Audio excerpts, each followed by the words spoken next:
చిన్నప్పుడు తల్లి మన చేత వెన్న తినిపించాలని 1000 ప్రయత్నాలు చేస్తుంది. అప్పటికి వెన్న బలవర్ధకమైన ఆహారం, ప్లస్ మెత్తగా ఉంటుంది, పళ్ళు లేనివాడు కూడా తినచ్చు. అందుకోసం భౌతికం. దాంట్లో ఉండే ఆధ్యాత్మిక రహస్యం ఏమిటంటే, పాలు కాచితే ఒక సంస్కారం అంటారు దాన్ని, ఒక మార్పు. కాచిన పాలనంత పెరుగు చుక్క పెట్టి తోడు పెడితే మరొక మార్పు. మజ్జిగ చుక్క వేసి తోడు పెడితే అదొక మార్పు. ఆ తోడుకున్నటువంటిది పెరుగైన తర్వాత దాన్ని చిలకడం మరొక మార్పు, మథనం.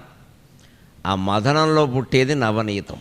అందుకే దానికి తెలుగులో పేరు నవనీతం, అంటే కొత్తగా తీయబడింది, తాజాగా. నిలవ ఉంటే అది నవనీతం కాదు, పాతనీతం అవుతుంది.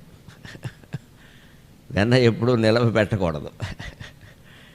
వెన్న ఎప్పుడు అంటే నిన్న పాలల్లోంచి ఈవేళ తీసే వెన్న ఈవేళ అయిపోవాలి. మనమైనా తినాలి, ఎవరికైనా ఇచ్చేయాలి. అందుకే భాగవతంలో కృష్ణుడు వెన్న దొంగిలించి పంచేసేవాడు. దేవుడు దొంగతనం చేయడం ఏమిటి? మీరు తినండి, లేకపోతే ఎవరికైనా పెట్టండి. ఊరికే ఎందుకు దాస్తారు ఇవన్నీ పాడైపోయేలాగా? ఇవాళ మనం ప్రతీదీ దాచి వ్యాపారం చేద్దామని చూస్తున్నాం. లేదు, బద్దకించి ఎల్లుండో ఎప్పుడో తినడానికి వీలుగా దాచిపెట్టుకుంటున్నాం. అవే అనేక రకాల అనారోగ్యాలకు కారణాలు అవుతున్నాయి. మన అనారోగ్యాలకు వేరే కారణాలు ఏం లేవు, రెండే: నిలవబెట్టిన తిండి, నిలబెట్టలేని మనస్సు. ఈ రెండే కారణాలు. నిలవబెట్టిన తిండి ఒక కారణం, నిలబెట్టలేని మనస్సు రెండో కారణం. ఇక ఈ రెండు తీస్తే ఇక వేరే కారణం ఏమీ కనపడదు. అన్ని రకాల ఒత్తిళ్ళకి అదే కారణం. మనస్సు నిలబెట్టుకోలేము, తిండిని మాత్రం బాగా నిలబెడతాం ఏడాది పాటు. అది బద్ధకమే. అంచేత మనస్సును నిలబెట్టమన్నారు, తిండిని నిలబెట్టద్దని చెప్పారు. ఏది ఇచ్చేయాలో అది ఇచ్చేయాలి, ఏది ఉంచాలో అది ఉంచాలి. ఎప్పుడు శరీరాన్ని శ్రమ పెట్టాలి, మనస్సుకు విశ్రాంతినివ్వాలి. అప్పుడు మనిషి ఆనందంగా సుఖంగా ఉంటాడు. శరీరాన్ని శ్రమ పెట్టాలి, మనస్సుకు విశ్రాంతినివ్వాలి. మనం శరీరాన్ని శ్రమ పెట్టడం మానేసాం ఆధునిక కాలంలో. మనస్సుకు మాత్రం విపరీతమైన శ్రమ కల్పించాం. ఎన్ని ఆలోచనలు, ఎన్ని రాగద్వేషాలు, ఎన్ని గొడవలు ప్రపంచంలో అన్నీ మనకే కావాలి. పోనీ దేన్నైనా పరిష్కరిస్తామా అంటే ఏమీ లేదు. 3 గంటలు చర్చించడం, వదిలేయడం, అంతే. అది 3 గంటలకు ముందే వదిలేస్తే 3 గంటల సమయం మిగిలేదు. అందుకే ఆలోచించి నేర్చుకోవాలి. శంకరాచార్య వేదాంత రెండిమ స్తోత్రంలో చెబుతారు: చింత్య పదార్థ ఉద్వౌ విశ్రాంతి శ్రాంతిదాయకౌ చింత్యం బ్రహ్మ పరం నాణ్యతు ఇది వేదాంత నిండిమహ అంటారు. చింత్య, అచింత్య అని 2 పదార్థాలు ఉన్నాయ్యా. చింతింపదగినది ఒకటి, అచింత్య నువ్వు ఆలోచించవలసిన అవసరం లేనిది ఒకటి. 2 ఉన్నాయి. చింత్య అచింత్య పదార్థౌ ద్వౌ విశ్రాంతి శ్రాంతిదాయకం. చింతించవలసిన పదార్థాన్ని గురించి నువ్వు చింతించావనుకో, నీకు విశ్రాంతినిస్తుంది. చింతించకూడని పదార్థాన్ని గురించి ఆలోచిస్తూ కూర్చున్నావనుకో, నీకు శ్రమ కలుగుతుంది, ఆయాసం అయిపోతుంది, నీరసం అయిపోతుంది, విషయం తేలదు. ఇవి ఏమిటి అంటే 3వ దాంట్లో చెబుతాడు ఆయన, 3వ వాక్యంలో: చింత్యం బ్రహ్మ పరం నాణ్యతు. భగవంతుడు ఒక్కడే చింతింపదగినవాడు. అతని గురించి నువ్వు ఆలోచించినంతసేపు, నువ్వు నామస్మరణ చేసినంతసేపు, ఆ కథలు వింటున్నంతసేపు, దాని గురించి ఉంటున్నంతసేపు మనస్సు హాయిగా ఉంటుంది, ప్రశాంతంగా. దాని నుంచి బయటకు వచ్చామంటే ఎలా ఉంటుందో అందరికీ అనుభవమే. పరం నా అన్యతు. ఇంకా వేరే లౌకిక విషయాలు అనేకం ఉన్నాయి. వాటి గురించి ఆలోచించడం అంటే మనస్సును మనం శ్రమ పెట్టుకోవడమే. అందుకే ఎప్పుడు భౌతిక జీవితంలో శరీరాన్ని శ్రమ పెట్టాలి. వీలైనన్నిసార్లు కూర్చోవాలి, లేవాలి, పరుగు పెట్టాలి, అవసరమైతే పరిమితంగా నడవాలి, ఎక్కువ నడవాలి. ఇవాళ చాలామందికి నడక తగ్గిపోయింది. ఆ నడక్కి మళ్ళీ ఎక్కడో భీమవరం శివారులో మొత్తం పెద్ద ఉద్యానవనం కావాలి. ఎక్కడి నుంచి వస్తుంది? ఇక్కడ మళ్ళీ ఒక్కొక్కళ్ళు 2 కోట్ల అపార్ట్మెంట్ పెట్టి కట్టుకున్నారు. ఇంత హాల్ ఉంటుంది, నడవలే వేటి. నీకు ఉద్యానవనం దేనికి పని లేక? ఇంట్లో ఏం నడుస్తావు, మరి ఎక్కడ నడుస్తావు? నడవడానికి నడకే ప్రధానం, కానీ నడిచే ప్రదేశం ముఖ్యం కాదు. నా సముద్ర తీరానికి వెళ్ళక్కర్లేదు దీనికోసం. ఎక్కడ ఉదయం బాగుంటుంది, చెట్లు, గాలి బారుతాయి. గాలి ఎక్కడుందమ్మా? అన్ని లారీలే. ఎందుకొచ్చిన గొడవ ఇదంతా? ఎగ్గొట్టడానికి ఇదంతా. ఈ 2 రోజులు వెళ్ళడం, 3వ రోజు మానేయడం. ఎందుకంటే డిస్టర్బెన్స్ అంటాం. అది ముందు తెలియదేటి. నగరం అంటే డిస్టర్బెన్సే. ఇదేనా పల్లెటూరా? పల్లెటూళ్ళే పాడైపోయాయి. అందుకని ఎప్పుడు ఎలా శ్రమ పెట్టినా పర్వాలేదు, బయటికి వెళ్ళామో వీలైతే పెడతాం, దాని గురించి కదా. మంచి ఉద్యానవనాలు, కాస్త అందమైన ప్రదేశాలు, కాస్త పాదచారుల మార్గం కూడా ఉంటే వెళ్ళడం మంచిదే, కాదని ఎవరు అన్నారు. కానీ అన్ని చోట్ల ఉండవు కదా. మాకు హైదరాబాద్లో లేవు, చాలా యాతన పడుతున్నాం. కిందికి దిగామనుకోండి, నడవడానికి అపార్ట్మెంట్ కిందికి ఓ కుక్కను తీసుకొస్తాడు ఎవడో, వాడిని ఏమనడానికి వీలేదు. వీడు 303, వాడు 304, ఏమంటారా? మా కుక్క కూడా వాకింగ్ అంటాడు. వాడికి ఒక ఆరోగ్యం కంటే కుక్క ఆరోగ్యం ముఖ్యం. ఆ కుక్కను చూసి ఆడాళ్ళు నడవాలో తెలియదు, మానేయాలో తెలియదు. దాన్ని చూడడమే సరిపోయింది. అంతకంటే ఇంట్లో ఉంటే విష్ణుమూర్తి ఫోటో అయినా ఉండదు, అదో కుక్క కంటే. ఇంట్లోనే నడిస్తే దేవుడు ఫోటోలు ఉంటాయి, చూస్తాడు. ఈ కుక్క ఫోటో, నక్క ఫోటో ఎవడు చూస్తాడు? జీవితం మన చేతుల్లో ఉంది, మనం నిర్ణయించుకోవాలి. మనస్సును శ్రమ పెట్టవద్దు, శరీరాన్ని శ్రమ పెట్టాలి, అప్పుడు సుఖంగా ఉంటాం. శరీరానికి విశ్రాంతినివ్వద్దు, తగినంత మాత్రమే. రోజుకి 8 గంటలే విశ్రాంతి, అది కూడా రాత్రి 7 గంటలు, మధ్యాహ్నం 1 గంట, అది విశ్రాంతి. మిగిలిన 16 గంటలు మనస్సుని, శరీరాన్ని శ్రమ పెట్టవలసింది. అంటే ఏదో స్వల్పంగానే, మరి విపరీతంగా కాదు. అలా చేస్తే పరమేశ్వరుని గురించినటువంటి ఆలోచన మనల్ని ఒడ్డున పడేస్తుంది. ఎందుకంటే జీవితం ఎలాంటిది అంటే, భగవంతుడికి, జీవుడికి, దేవుడికి మధ్యలో కట్టిన వంతెనే జీవితం. వంతెన మీద ఎవడు ఇల్లు కట్టుకోడు, అంత దుర్మార్గుడు ఇంకా పుట్టలేదు. భీమవరంలో ఎక్కడన్నా వంతెన మీద ఇళ్ళు ఉన్నాయేమో చూడండి, ఓ దండేసి నమస్కారం చేద్దాం మహానుభావుడికి. వంతెనలు కూడా ఆక్రమించేసేవా అని. వంతెన మీద ఎవడు ఇల్లు కట్టుకోడు, ఎంత కబ్జా చేసేవాడైనా ఎక్కడో చేస్తాడు, కానీ వంతెన మీద చేయడు, ఉండనివ్వరని తెలుసు వాడికి. వంతెన అంటే ఎందుకు కట్టారు? ఇక్కడి నుంచి అక్కడికి దాటడానికి, కానీ నువ్వు నివాసం ఉండడానికి కాదు. అది మన జీవితం కూడా జీవుడికి, దేవుడికి మధ్యలో ఉండే వంతెన. ఇది నివాసం ఉండడం కుదరదు ఇక్కడ, దీన్ని దాటడమే ఎంతసేపు. జీవితాన్ని ఎందుకు ఉపయోగించుకోవాలంటే జీవితాన్ని దాటడానికి, అందుకని ఇక్కడ కూర్చోవడానికి కాదు. ఇక్కడ ఎలాగో కూర్చొని తెలుసును కదా, మన కళ్ళ ముందు ఎంతోమంది వెళ్ళిపోయారు, మనం శాశ్వతం. అవి వెళ్ళేలోగా ఏం చేయాలో చేయడమే, అదే వేదాంతం. దాన్నే మనం ఉపనిషత్తుల రూపంలో తెలుసుకుంటున్నాం. దానికి చిన్నప్పటి నుంచి తల్లి నవనీతం పెట్టడంలో ఉద్దేశం ఏమిటంటే, నవనీతానికి మనం 3-4 దశలు చెప్పుకున్నాం. ఇప్పుడు పాలు, పచ్చి పాలు ఒక దశ, కాచడం 2వ దశ, కాచిన పాలను తోడుపెట్టడం 3వ దశ, తోడుపెట్టిన పాలని చిలకడం 4వ దశ, ఆ వచ్చిన నవనీతం 5వ దశ. ఇక తర్వాత దశ ఏముందంటే, దాన్ని కాస్తారు, నెయ్యి. ఆ నెయ్యినే యజ్ఞంలో వాడతారు, గమనించండి. ఇంకేం వాడరు యజ్ఞంలో, ఎప్పుడు ఆజ్యమే. హవిస్సు అంటే ఆజ్యమే. యజ్ఞం అగ్నికి ఆజ్యం పోస్తే కానీ మండదు, అది భౌతికమైన విషయం, భౌతికం. అది ఎప్పుడు హిందూ సంప్రదాయాల్లో భౌతికంగా పైకి కనిపించేది వేరు, సూక్ష్మంగా పరిశీలిస్తే లోపల అద్భుతమైన తత్వం ఉంటుంది. లోపల తత్వం ఏమిటంటే, the last reform of the thing, చిట్ట చివరి దశ నెయ్యి. ఇంక దాన్ని నెయ్యి నువ్వేం చేయలేవు. ఇంకా ఆ చిట్ట చివరి దశకి తీసుకెళ్ళి జీవితాన్ని భగవంతుడికి అర్పించు. ఈలోపు సంస్కరించవలసినవన్నీ సంస్కరించు. దాన్ని పచ్చిపాలని కాచిపెట్టు, కాచి తోడుపెట్టు, తోడుపెట్టిన దాన్ని చిలకగా వచ్చిన దాన్ని మళ్ళీ కాచు, ఏమైనా చెయ్యి. మొత్తం చేసి చిట్ట చివరి వచ్చినటువంటి దాన్ని, నెయ్యి ఉందే నవనీతం నుంచి వచ్చిన చివరి రూపం, దాన్ని ఇంకా భగవంతుడికి అర్పించాలి. నువ్వు ఏం చేయడానికి వీల్లేదు, ఇంకా నెయ్యికి వేరే రూపం ఏం లేదు. ఇంకా దాన్ని మళ్ళీ రిఫైండ్ చేసి ఏం లేదు, గోకొస్తుంది అంతే, కాచిన కొద్ది. నీకు అది కూడా వెన్న కాస్తుంటేనే వస్తుంది, ఇంకేం రాదు. ఇంకా దాన్ని యజ్ఞంలో సమర్పిస్తాడు. యజ్ఞంలో మళ్ళీ పాలు, పెరుగు, వెన్న ఇవన్నీ వేయరు, నెయ్యే వేస్తాడు. అంచేది జీవితాన్ని మొత్తం ఒక యజ్ఞంగా మార్చి భగవంతుడికి సమర్పించడానికి వీలుగా మనకి నవనీతాన్ని చిన్నప్పుడే తినిపించినటువంటి తల్లిదండ్రులకు నమస్కారం చేసి మనం రంగంలోకి ప్రవేశం చేస్తూ, ఆ జ్ఞానం, ఆ బ్రహ్మజ్ఞానం పొందడం కోసమే ఆనంద ఫౌండేషన్ వారి ఆధ్వర్యంలో ఆనందానికి మూలమైనటువంటి దశోపనిషత్తులు మనం చెప్పుకుందామని నిర్ణయించుకున్నాం. అందులో ఈశ, కేన, కఠ, ప్రశ్న, ముండక, మాండూక్య, తైత్తిరీయ, ఐతరేయ ఉపనిషత్తులు పూర్తయినాయి భగవంతుడు దయవల్ల. 8 పూర్తయినాయి. ఈ 3 రోజుల్లో మహానారాయణ ఉపనిషత్తు ఇవాళ, రేపు, ఎల్లుండి శ్వేతాశ్వతర ఉపనిషత్తు పూర్తి చేసుకునే ప్రయత్నం చేద్దాం. ఇందులో ఈ మహానారాయణ ఉపనిషత్తు ప్రత్యేకంగా వింటున్న వాళ్ళు చాలామందికి, ముఖ్యంగా పురోహితులు, అర్చకులు, బ్రాహ్మణులు కాస్త మంత్రపుష్పంతో పరిచయం ఉన్న వాళ్ళకి చాలా ఆనందం కలిగిస్తుంది. రోజు మనం గుళ్ళో చదివే మంత్రపుష్పమే మహానారాయణ ఉపనిషత్తు. మీరు ఏ గుళ్ళోకి వెళ్ళినా మంత్రపుష్పం వింటారు. ఆ మంత్రపుష్పానికి పుష్పం అంతా ఈ ఉపనిషత్తు నుంచే గ్రహించారు. అందుకే దీన్ని మహానారాయణం అంట. ఆ రోజు వింటున్నాం మనం. నిజానికి మంత్రపుష్పం చదవలేదంటాం.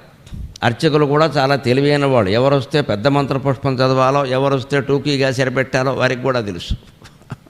వచ్చిన వాడిని బట్టి మంత్రపుష్పం సైజు మారుతూ ఉంటుంది. సరే, ఈ వెళ్ళిన వాడికే సమయం లేకపోతే లఘువుగా కానివ్వండి అంటాడు. సరే, ఆ వారే లఘు అన్నప్పుడు వీళ్ళకి ఇంకేమవుతుంది? వీళ్ళు మొత్తం లగానే లఘు ఎక్కడుంది?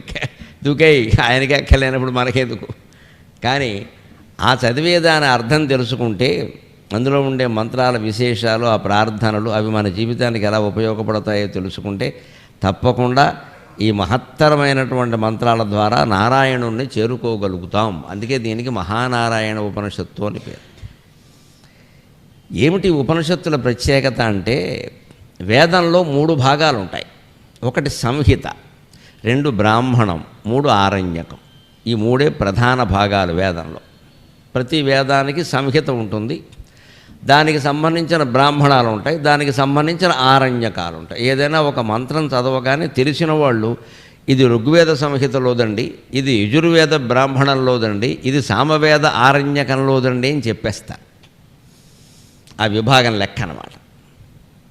అంతగా వాళ్ళకి దాంట్లో పట్టు ఉంటుంది, పాండిత్యం ఉంటుంది. అలాగే సంహిత, బ్రాహ్మణము, ఆరణ్యకము అని 4 వేదాలకి ఉంటాయి. 4 3 12 విభాగాలు.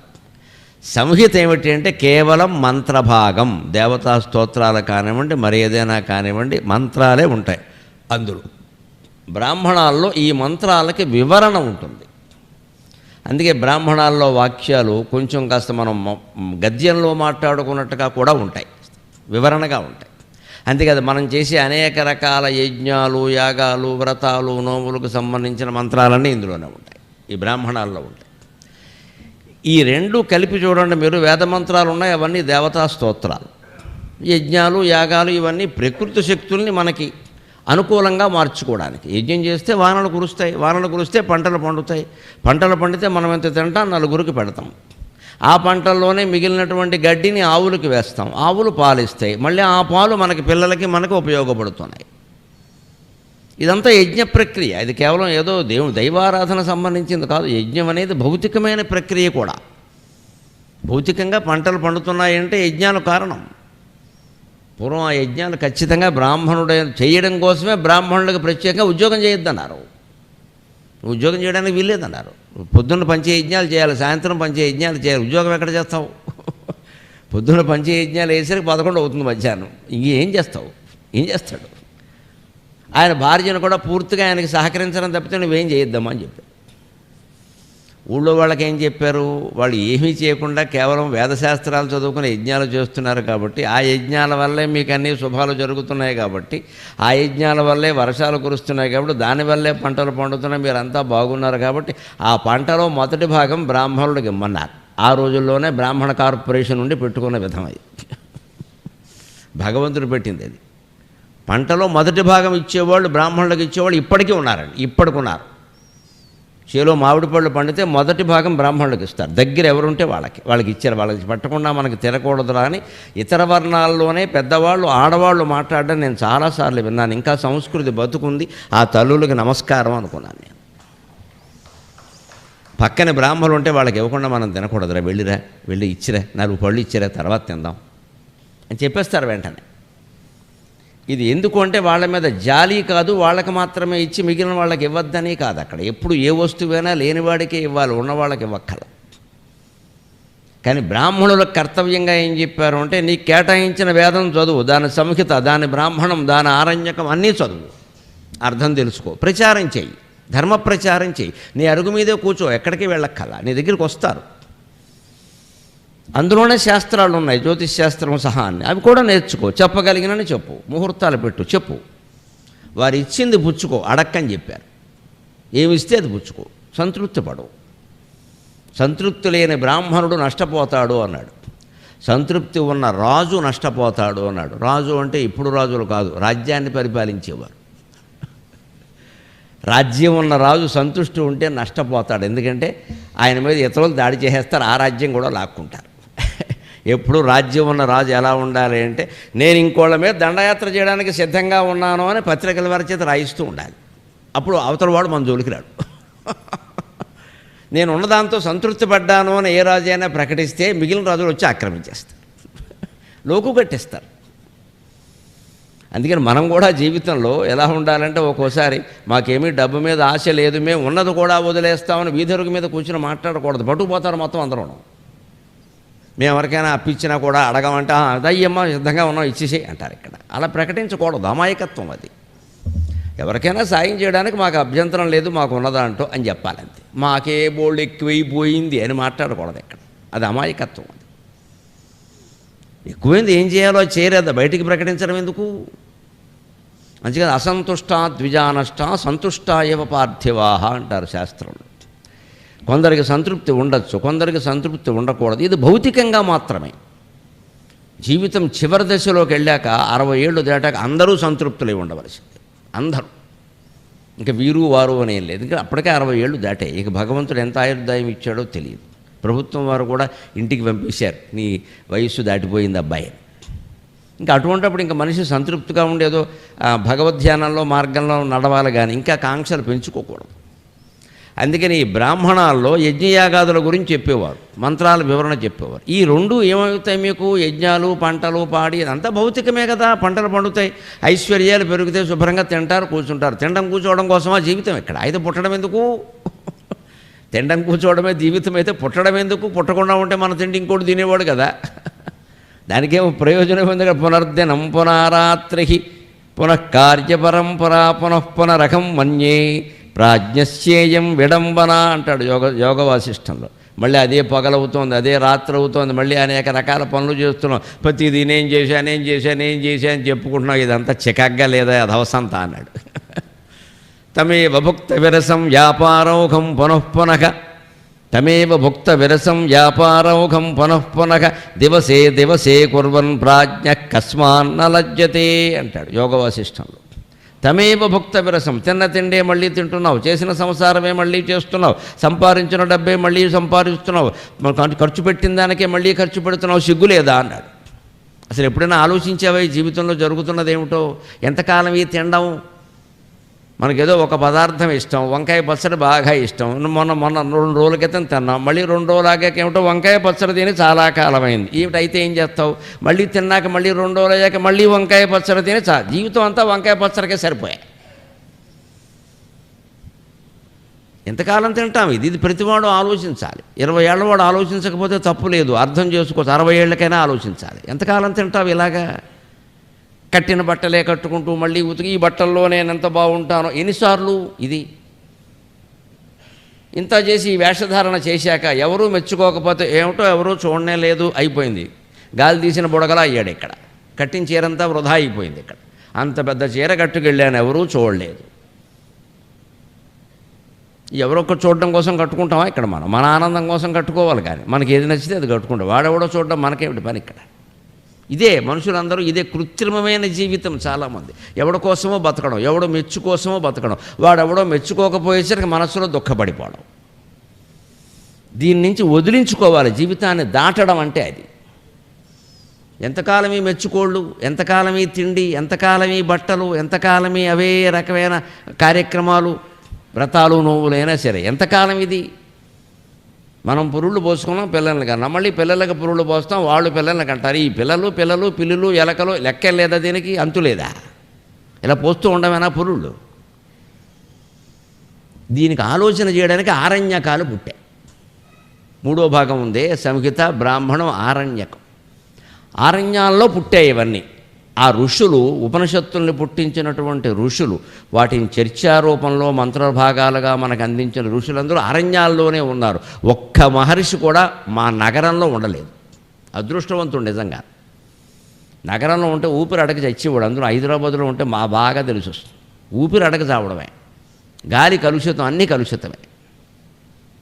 మహానగరం నగరముల పెరుగుటెల్లా నాశనమగుటే అని ఎక్కడో సాగరఘోష కావ్యంలో రాశారు. నగరం పెరిగింది అంటే నాశనమైనట్టే నాగరికత. నగర శబ్దం నుంచే నాగరికత వచ్చింది. కానీ నగరాలు పెరిగాయంటే నాశనమైనట్టే. మళ్ళీ ఎవరి పల్లెటూళ్ళలో వాళ్ళు ఉండి, ఎవరికి ఉన్నదాన్నే వారు తిని, ఎవరికి ఉన్న పని వారు చేసుకుని, ఎవరు ఉన్న చోటే వారు సుఖంగా ఉంటేనే భారతదేశం మొత్తం బాగుంటుంది, అనుమానం లేదు. అసలు సొంత ఊరు నుంచి అది ఎంత చిన్న పల్లెటూరైనా కానీ కదులుతున్నాము అంటే 100 సార్లు ఆలోచించాలి, 10 ఏళ్ళు ఆలోచించాలి కదలడానికి. ఏం పని, ఏం పని, ఏం పని. ఇక్కడ నాకు గడవదా, నాకు పొలం ఉంది కదా 10 ఎకరాలు 5 ఎకరాలు, నాకు అది సరిపోదా, నేను ఎందుకు వెళ్ళాలి బయటికి, ఇంతకంటే ఎక్కువ సంపాదించి ఏం చేసుకుంటాం? మనశ్శాంతి లేనప్పుడు, సుఖం లేనప్పుడు, ఆరోగ్యం లేనప్పుడు ఎంత సంపాదిస్తే ఏం ఉపయోగం అండి? ఇవాళ కోట్లు సంపాదించుకోక అనారోగ్యం వచ్చిందంటే మొత్తం శ్రీమద్ రమణ గోవిందో హరి. ఒక్కసారి ఆసుపత్రికి వెళితే ఇంటికి వచ్చేసరికి ఆస్తి దివాళా. మొత్తం సంపాదించుకున్నదంతా ఆసుపత్రి పాలు చేయడానిక సంపాదించుకున్నదే. ఇంతకంటే ఈ సంపాదన లేకుండా ఉంటే మంచిది కదా. పల్లెటూళ్ళలో హాయిగా చల్లని గాలి, చక్కని వాతావరణం. ఈ ఆలోచనకు వస్తే పల్లెటూళ్ళన్నీ బాగుంటాయి, మనుషులు బాగుంటారు. నగరాల్లో ఎక్కడికక్కడ ఇరకాటం అయిపోతుంది. అపార్ట్మెంట్ మీద అపార్ట్మెంట్లు కట్టేస్తున్నారు, గాలి ఆడట్లేదు, అక్కడ నీళ్లు లేవు. ఈ నాగరికతకి భిన్నంగా మనం ఆలోచించడానికి ఆరణ్యకం అన్నారు, అంటే ఉపనిషత్తు. అవన్నీ అరణ్యాల్లో పుట్టాయి. అందుకే దాన్ని పుట్టించినటువంటి ఋషులు కూడా అరణ్యాల్లోనే జీవించారు. నగరానికి దూరంగా ఉన్నారు, జనానికి దూరంగా ఉన్నారు, జనానికి ధనానికి దూరంగా ఉన్నారు. మాకు ధనంతో పనేమీ లేదన్నారు. అంతగా ఏదన్నా పీక మీదకి అవసరం వస్తే ఎవరో ఒక రాజుగారి దగ్గరికి వెళ్ళేవారు, ఏదో అడిగేవారు, వారికి కావాల్సింది ఏదో ఏర్పాటు చేసేసేవారు, అయిపోయేది. తర్వాత మళ్ళీ దాని జోలికి వెళ్ళేవాడు కాదు. అలా ప్రశాంతంగా బతికిన ఋషులు అరణ్యాల్లో ఉండగా పుట్టించారు కాబట్టి వీటిని ఆరణ్యకాలు అన్నారు. ఆరణ్యకాలే మనము ఉపనిషత్తులుగా చెప్పుకుంటూ ఉన్నాం.